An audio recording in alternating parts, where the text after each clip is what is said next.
The walls of the old estate were as cold as the hearts that occupied it. On the day Nia Monroe learned the full extent of her stepmother's cruelty, the Virginia sky hung heavy with a storm that refused to break. At 24, Nia had already buried both parents, her dreams, and now, it seemed, what little autonomy she had left. "You'll marry him next week," Vivian Monroe declared, sipping her brandy from a crystal glass as though issuing death sentences was an afternoon pastime. Her silk blouse shimmered under the chandelier's pale light, a sharp contrast to Nia's faded cotton dress, barely clinging to decency after years of hand-washing and wear. "I won't," Nia whispered, her voice raw from nights spent weeping into pillows she no longer owned. Vivian's gaze sharpened, a predator locking onto weakened prey. "You're pregnant, Nia, and God knows whose mistake that is. But in this house, my house, no bastard children will tarnish my name." Nia's stomach turned. She had clung to the secret for 4 months, the growing life inside her both a burden and a fragile tether to hope. She hadn't even told Elijah, the stable boy, who had promised her escape before vanishing without a word, one bleak December morning. "I'll go to a shelter," Nia pleaded. "I'll leave tonight. You'll never hear from me again." But Vivian laughed, a brittle sound like glass breaking in the cold. "You'll marry who I say, or you'll be buried in scandal and poverty. You think the world cares about black girls like you, orphaned and disgraced? No one's coming to save you." The following morning, Nia was paraded to the city courthouse in a rusted town car. The man waiting there wore a threadbare coat, hair tangled around a lean, sun-darkened face. His name was listed as Ezra. No last name. No witnesses. He stood beneath the courthouse archway, his eyes dark and ancient, as if he had seen the world burn and bloom 1,000 times. Nia's heart tightened. Homeless, Vivian had claimed. A man of no consequence, plucked from the streets for the price of a warm meal and $500.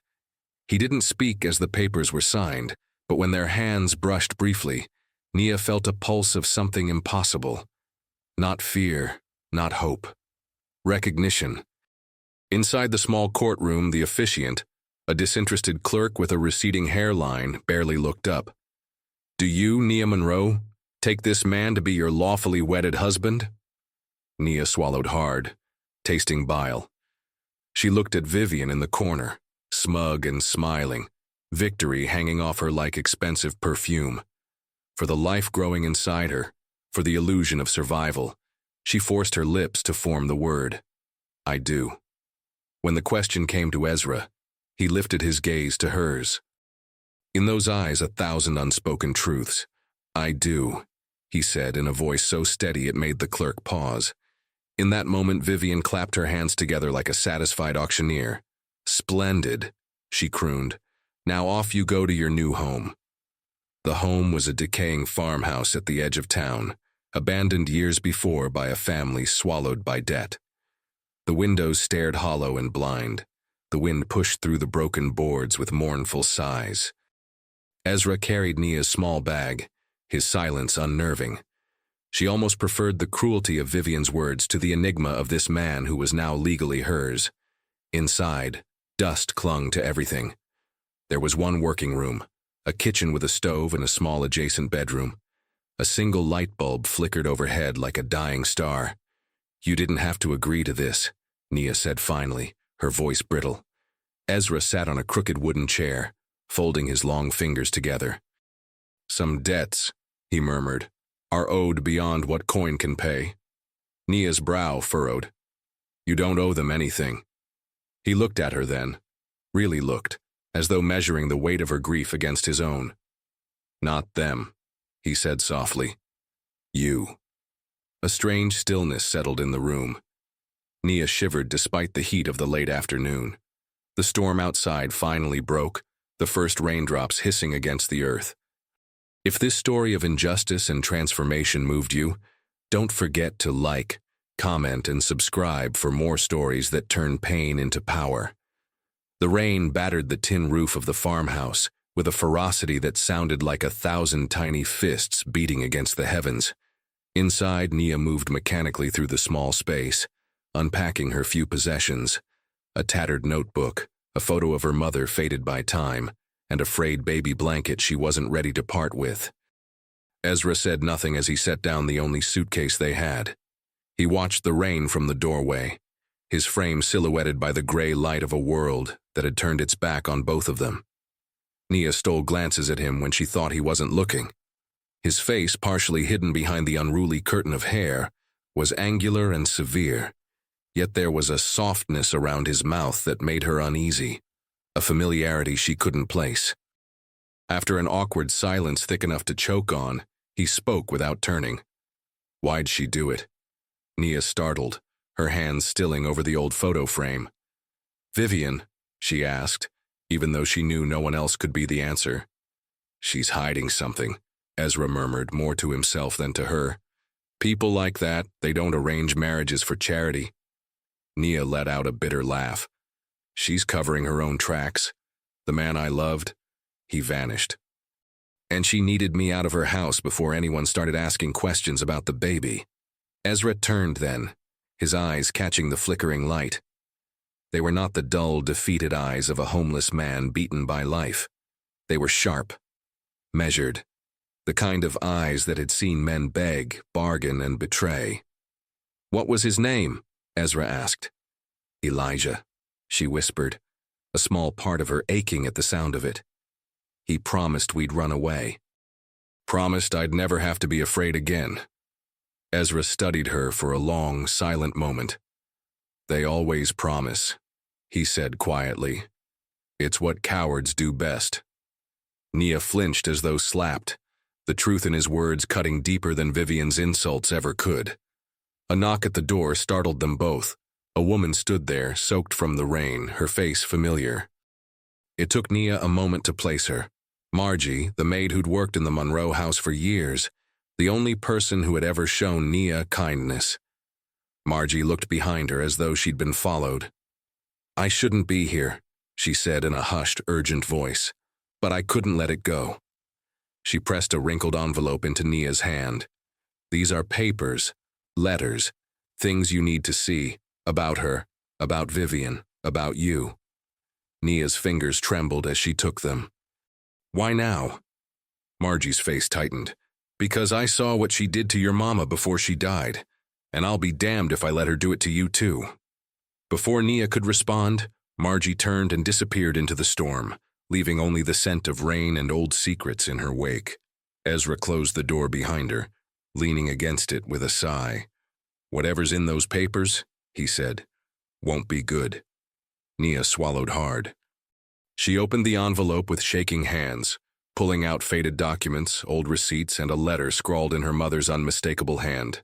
The contents blurred before her eyes as tears welled, but one line stood out, sharp and clear.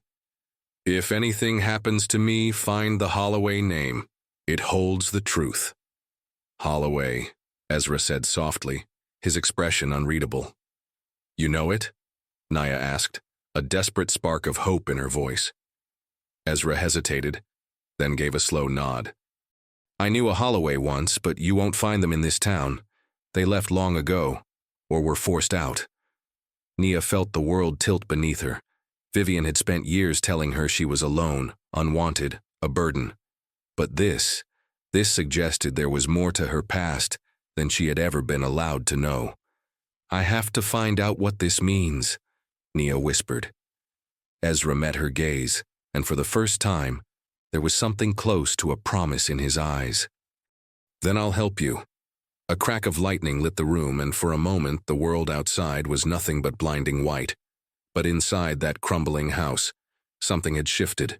Two broken people, each carrying ghosts, had formed a fragile alliance, and neither of them could yet imagine how deeply their fates were entwined. The days that followed blurred into a strange routine. Rain gave way to searing heat, the kind that made the air thick and the old farmhouse groan in protest. Nia cleaned, not out of obligation, but to reclaim some measure of control over a life that had been stolen piece by piece. Ezra worked on the roof, the garden, anything he could find to repair, though the house's best days had died long before either of them arrived. Yet it wasn't the peeling paint or the broken windows that unnerved Nia. It was him.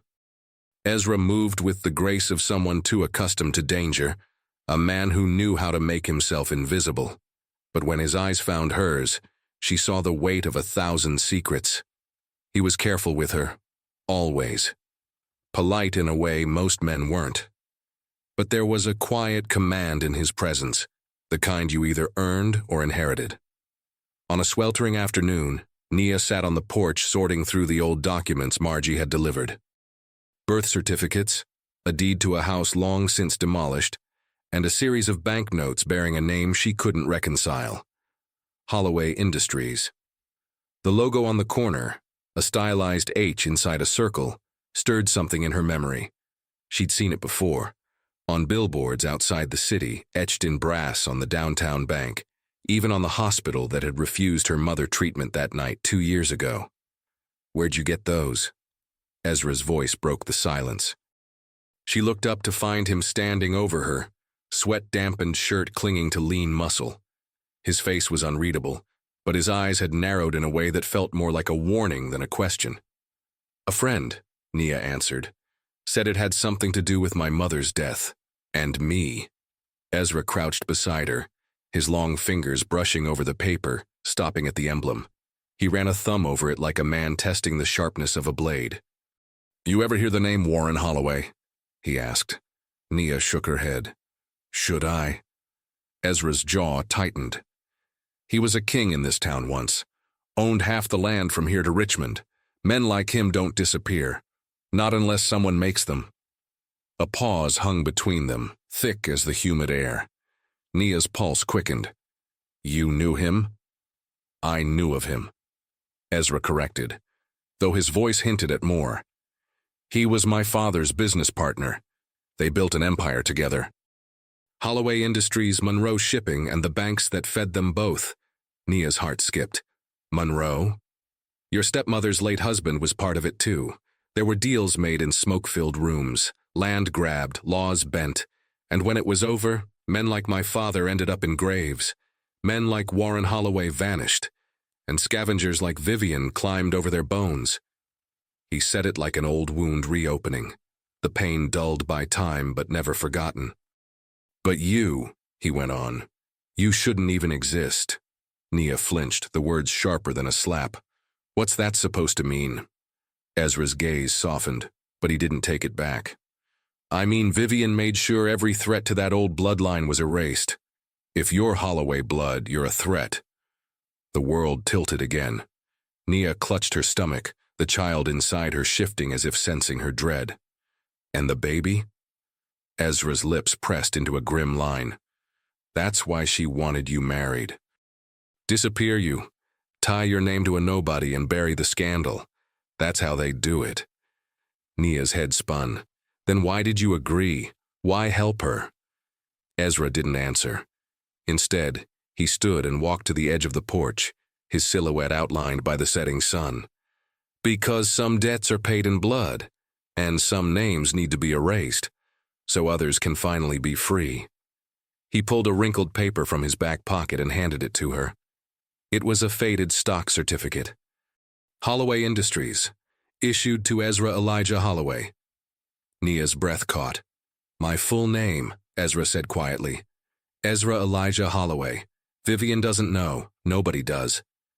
The farmhouse spun around her. She stared at him, at the man she'd been forced to marry, the man she'd pitied. But there was no pity now, only awe, fear, and something else she couldn't name. "You're Warren Holloway's son." "His only son," Ezra confirmed.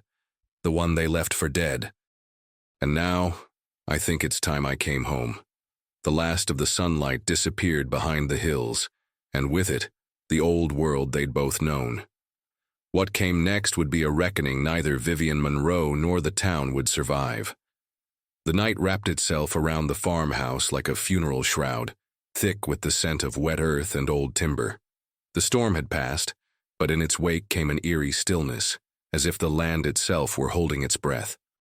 Nia sat by the kitchen window, watching the distant flicker of lights from the town she no longer belonged to, while Ezra busied himself with something in the adjacent room. She turned the old documents over in her lap again and again, tracing the name Holloway Industries like a lifeline, each pass of her fingertips unearthing a different emotion: disbelief, anger, hope, dread. She was tethered to a bloodline she hadn't known existed, one that had shaped the town's fortunes while crushing those like her mother beneath its weight. From the other room came the sharp scrape of wood against wood, and a moment later, Ezra appeared carrying a small, dust-covered chest. It looked ancient, its brass fittings tarnished, initials engraved on the lid: W.H. "I kept this buried," he said, setting it on the kitchen table. "Figured if I left the past buried too, it wouldn't follow me." He opened the chest. Inside, beneath folded documents and brittle photographs, lay a small stack of banknotes, old bills, from a time when money still bore weight in gold. But what caught Nia's eye was a crisp, newer $100 bill near the top. It bore a note in tidy, slanted handwriting: "Ezra, if you find this, remember who you are." Nia reached for the bill, her hand brushing the signature at its bottom: Warren Holloway. "You're still on the books," Ezra murmured, his voice low as though speaking it aloud might summon ghosts. "As far as the state's concerned, Ezra Holloway vanished the night my father died. But that doesn't mean the money's gone. Holloway Industries shares are still under a dormant trust, left in my name when I was a child." Nia's mind reeled. "Then you own—" Ezra shook his head, a dry laugh catching in his throat. "On paper, sure. But Vivian and her people have been running it like it's theirs for years. My disappearance made that easy." He reached into the chest again and pulled out a faded photograph. It showed a young black man standing beside a towering white magnolia, a girl no older than 5 at his side. His face was unmistakable, Ezra's eyes, his jaw. "My father," Ezra said softly. "They murdered him to keep him from exposing what they were doing. Land theft, tax fraud, bribery. And when I tried to go to the police, they buried me too. Rumors, lies. Paid-off doctors claimed I was mentally unfit, had me locked away in a sanitarium upstate for years. When I got out, the name Ezra Holloway was worth less than a stray dog." Nia stared at him, horror and sorrow rising together. "And all this time, Vivian—" "Knew," Ezra finished, "and used it. That's why she chose me for you. She thought I was too broken to fight back. That if she tied you to me, it'd be the final nail in the coffin for any claim you had to Holloway blood." Nia's breath came in shallow gasps. "But why me? Why not just—" "Because your mother knew," Ezra cut in. "She knew about the old deal between our families. The Monroe and Holloway bloodlines had been tied together in secret. Yours is the only claim left stronger than mine. You're the granddaughter of Marion Holloway, Warren's sister. Vivian thought burying you with me would erase both of us. It was too much." Nia felt the room tilt again, her hand instinctively going to her belly. Ezra's face softened. "You okay?" She nodded numbly, though her body trembled. "What do we do?" Ezra leaned forward, his voice low and steady. "We go back, not crawling, not begging. We walk into that house, into that company, and we take it back." Nia let out a sharp, humorless laugh. "Just like that?" He smiled, the first genuine one she'd seen from him, sharp and wolfish. "Not tonight, but soon. And when we do, we don't just burn Vivian's lies down. We build something better in its place." A distant owl called through the trees as if punctuating his words. Nia met his gaze and, for the first time, felt the quiet flicker of trust. Not because he promised safety, but because he promised war. "I'm with you," she whispered. They sat in the dim kitchen long after the world outside had fallen asleep, two souls bound by blood, betrayal, and the unyielding refusal to stay buried. Morning came with a slow crawl of sunlight through torn curtains, painting the dust in gold. The world felt both ordinary and irrevocably changed. Nia woke to find Ezra already gone from the house, leaving behind only the faint scent of earth and tobacco. She touched her stomach, the growing life inside her a fragile pulse against a world that had tried so hard to erase her. But not anymore. She spent the morning sifting through the chest's contents: old property deeds, letters yellowed with age, photographs of black men in sharp suits standing proudly before banks and factories now owned by other names. The history no one ever spoke of, the men who'd built this town but whose names had been scrubbed from its records. By midday, Ezra returned with supplies: food, fresh water, a folded newspaper under his arm. He tossed it onto the kitchen table. The front page headline blared in bold type: Monroe Shipping to announce new CEO amidst family restructuring. Vivian. Nia's throat tightened as she read the small print. Vivian Monroe was consolidating power. Rumors swirled about sealed court records and a missing heir. There was no mention of Ezra Holloway. "She's clearing the board," Ezra said, pouring them both coffee. "Making her move before anyone remembers I exist." Nia traced the photo accompanying the article, Vivian in a pearl gray suit smiling at city officials. Behind her stood Elijah, the boy she'd once loved, now in a tailored suit standing as her personal assistant, or perhaps more. Nia's stomach churned. "I didn't know he was," she began, then stopped herself. Ezra didn't need to hear about that hurt. But he seemed to sense it. "He sold you out," he said, no venom in his tone, only the weary acceptance of a man who had seen it too many times before. Nia gritted her teeth. "And I let him." Ezra shook his head. "Don't. You trusted. That's not weakness. It's theirs." He passed her a letter next, one she hadn't noticed before, buried beneath the others. It bore the Holloway Industries seal and was addressed to Marion Holloway, her grandmother. She opened it with trembling fingers. "Marion, if anything happens to me, you must claim what's yours. Vivian Monroe cannot be allowed to bury the truth. The trust is still active. The account numbers are hidden in the place where our fathers made their last deal. Ezra will know where." It wasn't signed, but Nia recognized the handwriting now. Warren Holloway, the man whose blood ran through both of them. She looked up. "The last deal. Do you know where that is?" Ezra's jaw tightened. "Yeah. The old sawmill. Out by Ridgewater Creek. A place long abandoned, swallowed by kudzu and silence. It was where men once gathered under the guise of business and forged the real laws of this town, the kind no one dared write down. "We'll go tonight," he said. Nia nodded, steeling herself. "And when we find it?" Ezra's gaze darkened, the storm gathering behind his eyes. "Then we break them." They spent the afternoon preparing.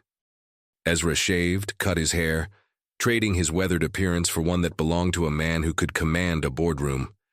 It wasn't just a haircut, it was resurrection. Nia watched the transformation with something between awe and fury.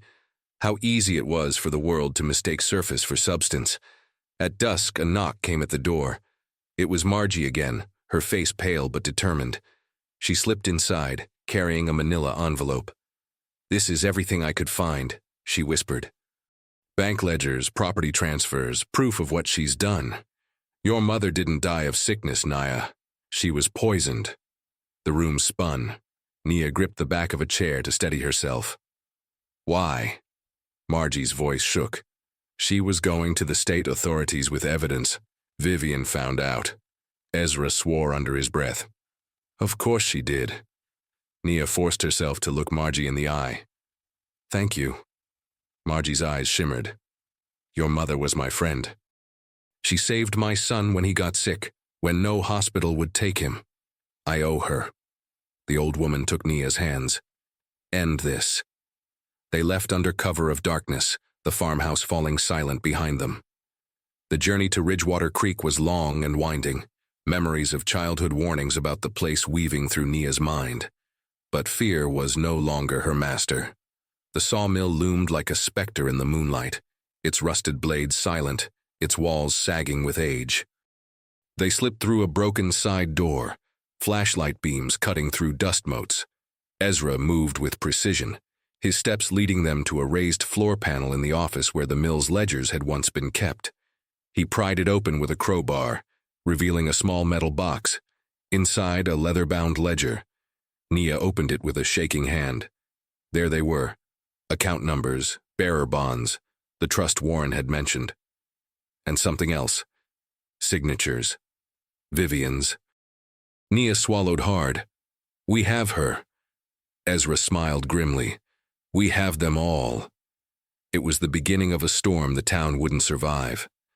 Dawn bled crimson across the horizon as they left Ridgewater Creek, the metal box and its damning contents tucked securely in Ezra's satchel. The air felt different now, heavier somehow, thick with the weight of old sins clawing their way toward daylight. By the time they reached the farmhouse, Nia's exhaustion was bone deep, but adrenaline kept her upright. Ezra laid the box on the table between them like a relic of war. You need to rest, he said softly, eyes flickering to the growing swell of her stomach. I'll rest when she's buried, Nia answered, her voice a brittle thread stretched too tight. Ezra didn't argue. He opened the box again, spreading the documents across the table, evidence of decades of embezzlement, fraudulent deeds, and the trust that still legally belonged to them. Among the papers was something neither had noticed in the dark, a sealed envelope, addressed not to Holloway, not to Nia's mother, but to a name neither had spoken aloud in years. To Elijah Whitlow. Nia's blood ran cold. Ezra's face darkened. That snake? Without a word, Nia tore it open. Inside was a brief, desperate letter written in her mother's hand. Elijah, if you care for Nia at all, help her. Vivian will destroy her the way she did me. Don't trust what they promise you. Blood money stains. If you stand with her, you can save her. If you don't, God help you. The paper trembled in her hands. It was dated 2 days before her mother's death. Ezra muttered a curse. He knew, the whole time. A tight knot of grief and fury twisted in Nia's gut. And still he disappeared. No, a voice spoke from the doorway. Both turned sharply. Margie stood there again, this time pale but steady, an envelope clutched in her hand. I tried to warn him, she said, stepping inside, but Vivian had him cornered. She promised him a seat at the table, power, money. Said she'd make him head of Monroe Shipping if he helped get rid of you. Nia's mouth felt dry. Why are you telling me this now? Margie's shoulders sagged. Because it wasn't just about you. Vivian was using him to cover her own tracks. She had Elijah deliver sealed documents to the family lawyer, the one that forged your mother's death records. He didn't know what he was carrying until it was too late.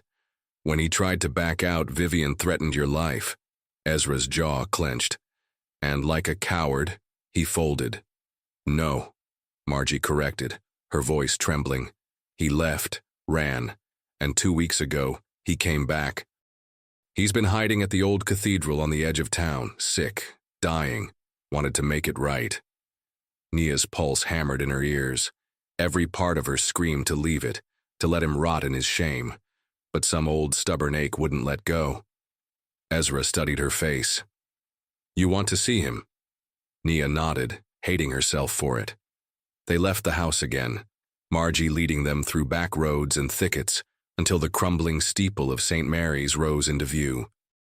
The church had been abandoned since the last war veteran was buried in its yard, but the bell still hung above, rusted and silent. Inside, the air smelled of damp wood and old grief. In a far corner, a thin figure lay on a makeshift cot, his face gaunt and sickly pale. Elijah.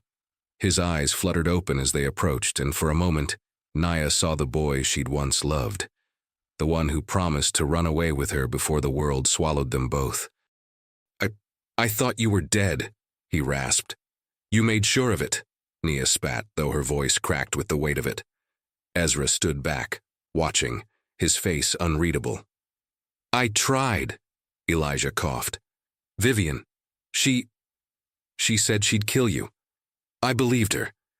I did what she asked, but I left before the wedding. I couldn't watch them do it. Cowardice dressed as regret. Nia felt the old wound reopen, but this time, it didn't bleed. It hardened. You left me pregnant. Alone. I begged for you. Tears streaked Elijah's hollow cheeks. I know, I'm sorry, I was Weak. That's not enough, Ezra said coldly, stepping forward. But you want redemption? You get one chance. He dropped the stack of evidence onto the cot. You'll walk into that shareholders' meeting tomorrow. You'll testify. In front of the board. The state. Everyone. You tell them what she did. What you did. Elijah's breath rattled. They'll kill me. They'll bury you if you don't, Ezra said, deadly calm. This is how you die with something left of yourself. Or you disappear, and history remembers you as Vivian's pet. Elijah's eyes flicked to Nia. If I do this, will you forgive me? Nia's answer came without hesitation. No. His face crumpled. But he nodded. I'll do it. Margie looked away, her face lined with grief. You better, boy. As they left the church, Nia felt the weight of years shifting. The storm wasn't coming anymore. It was here. And tomorrow the reckoning would begin. The dawn of reckoning came not with bloodshed, but with silk suits, leather-bound ledgers, and whispered oaths in hallways drenched with old money. The Monroe Shipping corporate headquarters sat like a fortress at the heart of the town's financial district, a gleaming monolith built on stolen land, broken promises, and black labor erased from history books.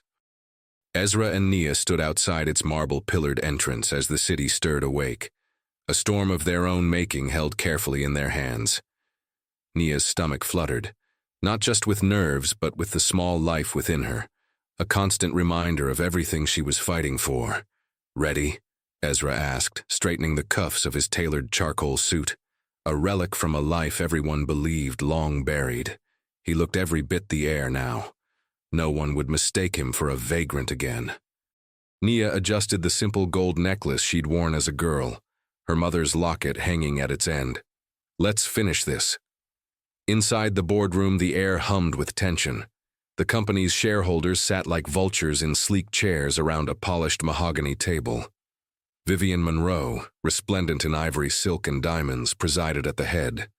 She radiated smug triumph, certain that whatever fires smoldered beyond her walls had already been extinguished.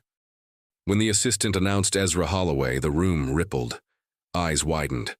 A wine glass slipped from someone's fingers, shattering against marble. Vivian's face paled, her practiced smile faltering. Impossible, she breathed. Ezra strode into the room with the presence of a man born to command it. Behind him, Nia followed, the damning documents cradled in her arms. And then Elijah entered, frail and ghost-pale, but upright, carrying his own secrets like a man finally prepared to die for them. Vivian rose sharply, voice shrill. Security! Ezra's words cut through like a blade. Sit down, Vivian. And somehow, unbelievably, she did. He placed a single worn photograph on the table. Warren Holloway and Marion Holloway, brother and sister, Nia's mother as a child, and himself, a boy standing at their feet. A past stitched together in bloodlines the company had buried. I am Ezra Elijah Holloway, he declared, his voice steady, dark, undeniable. Legal heir to Holloway Industries, co-founder of Monroe Shipping, and I'm here to reclaim what was stolen. Vivian's mask cracked. This is a stunt. He's a vagrant, a fraud. No, Elijah croaked, his voice frail but clear.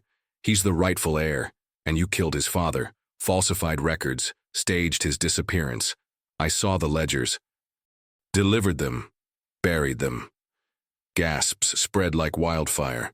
Ezra slid the ledger onto the table, open to pages detailing years of embezzlement, land theft, and forged death certificates, including Marion Holloway's. Margie had made certain every page was cross-referenced and notarized. You blackmailed half this board, Ezra said, sweeping his gaze across them. Bought judges, killed those who spoke, and you tried to erase the last living Holloway to keep your empire. But we're still here.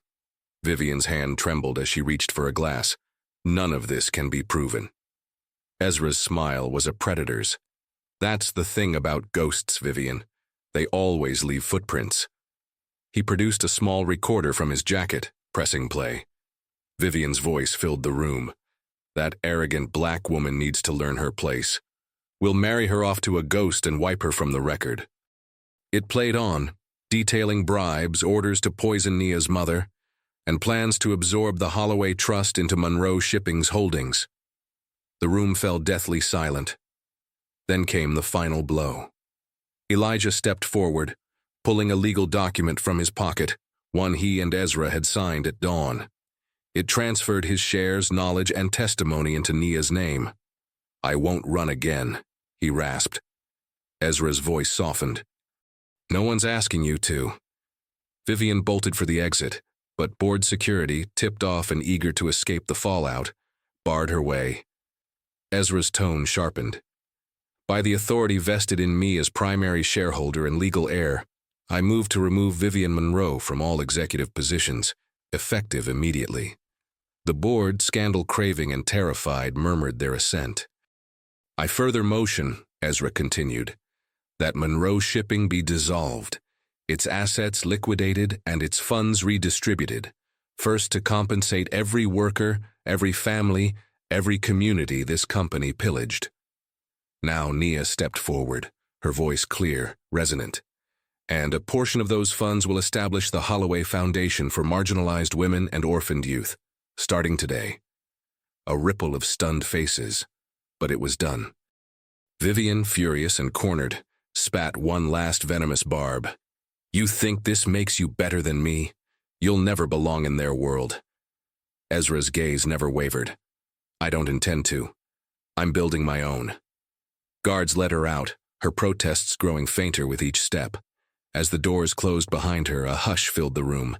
It was over. Ezra turned to Nia. "We won, but Nia knew better. This wasn't victory. It was rebirth." She placed her hand on her stomach. "No," she said softly.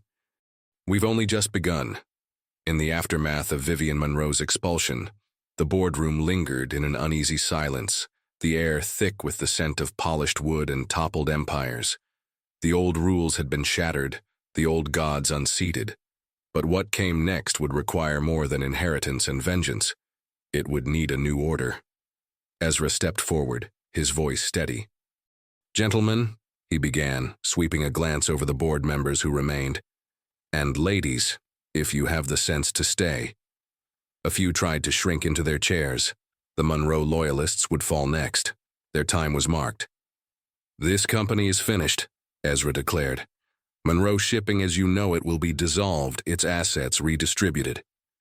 But the Holloway name," his gaze rested on the hollowed crest above the fireplace, tarnished by a century of corruption, "will not stand on the bones of the oppressed any longer." A younger executive, a black woman Nia didn't recognize, cleared her throat. "And who will oversee this transition?" Ezra didn't hesitate. "Nia Monroe." A shocked murmur swept the room. Nia felt her breath catch. "Ezra." He raised a hand, silencing her. "The future belongs to those who lived in its shadow. I'm here to tear down walls. But she," he gestured to her, "she's here to build something better." She wanted to refuse, to retreat into the safety of anonymity. But the memory of her mother's hands braiding her hair, of her child's heartbeat beneath her ribs, and of the countless girls made invisible in boardrooms like this anchored her. She stepped forward, her voice finding new steel. "I accept." A few board members exchanged looks, calculating. But power, they knew, came in waves, and this one wasn't theirs to stop. "Effective immediately," Nia announced. "All operations of Monroe Shipping cease. All pending evictions, land seizures, and layoffs are halted. Within the next 30 days, every disenfranchised worker, every displaced family, every wronged community member will receive reparations funded directly from liquidated assets." Someone coughed in protest. "And if you have a problem with that," Ezra cut in smoothly, "I suggest you find employment elsewhere. We'll be conducting audits on every executive here. I imagine most of you won't pass." Margie entered then, a small laptop in hand. She moved past the stunned executives and placed it before Nia. "I gathered this," she said quietly. "Payroll records, backroom deals, illegal transfers, all cross-referenced. I know where every skeleton's buried." Nia met her eyes. "Thank you." Margie gave a small, crooked smile. "About damn time someone finished this fight." A heavy-set man at the end of the table tried one final gambit. "You can't erase us. This company." Ezra cut him down with a look. "I'm not erasing you. I'm replacing you." Security entered to escort the resistant few out. Elijah, frail but upright, stood beside them. His shoulders bore no illusions of redemption, only the weary dignity of a man who'd chosen, at long last, to face what he'd helped create. "You'll testify at tomorrow's public hearing," Nia reminded him. He nodded. "I'll be there." A silent agreement passed between them. No forgiveness, no absolution, only truth. As the boardroom emptied, Nia turned back to Ezra. "You should be the one doing this." He shook his head, a small, crooked smile playing at his lips. "I built empires before, watched them rot. Now I build people, you build the future." She didn't trust herself to speak, so she squeezed his hand instead. Later that night, the town's skyline glimmered with uneasy anticipation. News of the coup spread like wildfire. Monroe Shipping's demise trended on social feeds. Former workers gathered outside the headquarters in disbelief, watching as new banners were hung. Holloway Foundation for Justice and Equity. Atop the building's highest floor, Nia stood alone in what had been Vivian's office, staring out at the world she'd inherited. Margie brought in a bottle of whiskey and 2 glasses. "Your mother would have burned this place to the ground." Nia smiled faintly. "We'll save the matches for tomorrow." They clinked glasses, and when the first toast of a new era was raised, it wasn't to wealth or power, but to the forgotten, to the dead, and to those yet unborn who would finally know their worth. The public hearing drew a crowd unseen in the town's history. Every local outlet, national news crew, and community elder filled the grand municipal hall, eager to witness the collapse of an empire and the rare spectacle of truth spoken out loud. Old families, once untouchable behind gated estates, now sat alongside the laborers whose sweat had built their fortunes. The ghosts of every erased name seemed to hover in the rafters, waiting for their stories to be reclaimed. Ezra and Nia arrived together, dressed not in the trappings of wealth but in simple, clean lines, the kind of quiet dignity that spoke louder than diamonds. Margie flanked them, and Elijah, pale but steady, walked with a cane, ready for the reckoning his cowardice had delayed. When Nia stepped to the microphone, the room fell silent. "My name," she began, her voice strong and clear, "is Nia Marion Monroe Holloway, daughter of Celeste Monroe, granddaughter of Marion Holloway, a name some of you tried to erase from the books and from memory. I stand here not because I was permitted to, but because the weight of those who came before me made this moment inevitable." She held up the ledger, the Holloway crest catching the light. For generations, this town profited from the labor and suffering of its black citizens. They were denied land, forced out of businesses, and stripped of dignity under laws written by men who dined at this very hall. Today, those ledgers are no longer secrets. A murmur rippled through the assembly. These documents prove systematic embezzlement, land theft, bribery, and targeted acts of violence against marginalized families. Nia continued. Names you know, names you fear, Vivian Monroe among them, and more than a few seated here today. Eyes darted, faces paled. Ezra stepped forward. Monroe Shipping is finished. Its assets liquidated. The Holloway Trust is reinstated, not to build more empires, but to rebuild what was stolen. The mayor, a man whose family had long benefited from Monroe patronage, cleared his throat. And who decides what's fair reparations? Nia's smile was cold. The people you stole from. Gasps, applause, scattered shouts of approval. A tall, elderly man in the back rose, removing a dusty cap. I remember my father losing his land. The deed changed overnight. Holloway's men said it was taxes. I know now it was theft. One by one, voices joined, stories long suppressed rising like a tide. Elijah approached the stand, his steps uneven. I was complicit. I carried lies. signed false documents, stood by while good people suffered. I don't ask for your forgiveness. I only ask that the truth I speak today help mend what we broke. The room was still.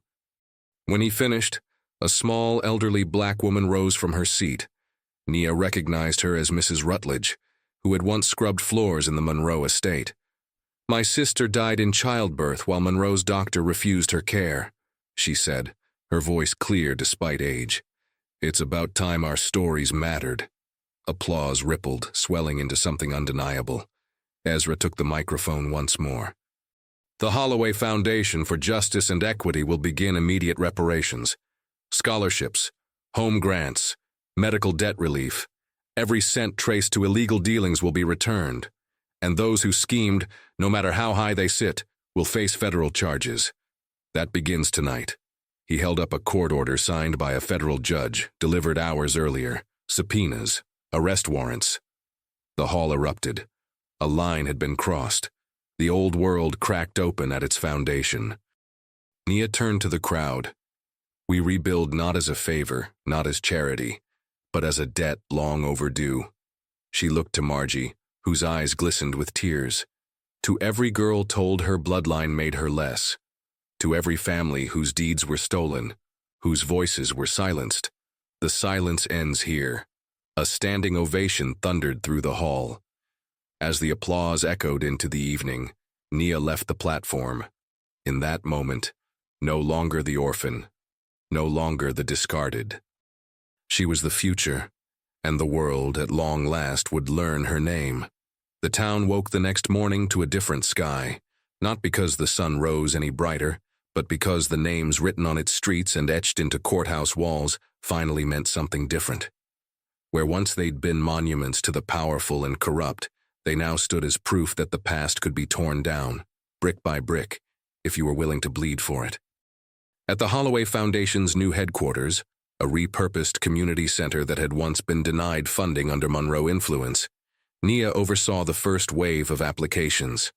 Families displaced by fraudulent foreclosures, elderly workers denied pensions, mothers like hers whose names had vanished from hospital records. Ezra, true to his word, refused a title.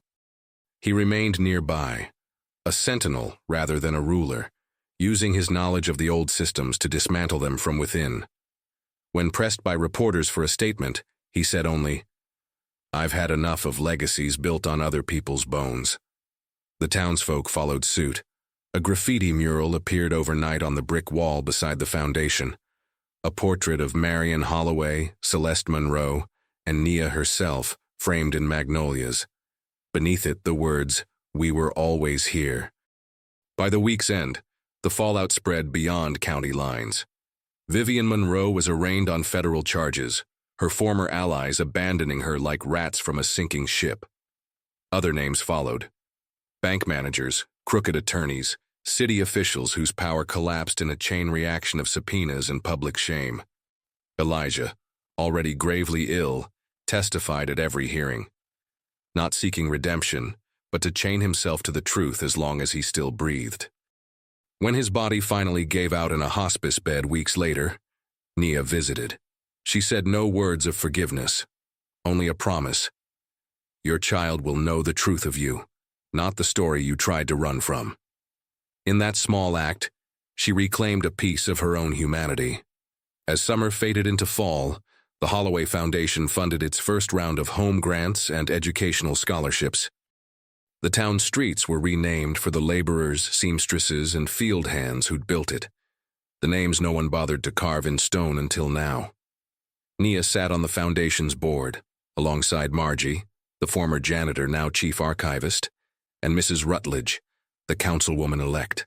Ezra spent his days on the periphery, rebuilding the farmhouse, working with displaced youth, a man who refused to let himself be made into another king, wary of how power deforms the heart. One evening, as twilight settled, Nia visited him at the restored home. The windows gleamed, the garden bloomed again. The place no longer whispered of ghosts. "Funny," she said, sitting beside him on the porch. "We came here as prisoners." Ezra's smile was tired, but real. "We leave it free. She placed his hand over her belly. The child, restless, kicked once against his palm. "Girl or boy?" he asked. "Doesn't matter," Nia said, her voice soft but fierce. "They'll inherit something clean." They sat in silence, the dusk wrapping around them like an old hymn. The world would hurt again. Old powers would rise. New names would forget the lessons carved into these streets. But some stories, once spoken aloud, could not be buried. And as long as Nia Holloway drew breath, neither would hers. If this story of injustice and transformation moved you, don't forget to like, comment, and subscribe for more stories that turn pain into power.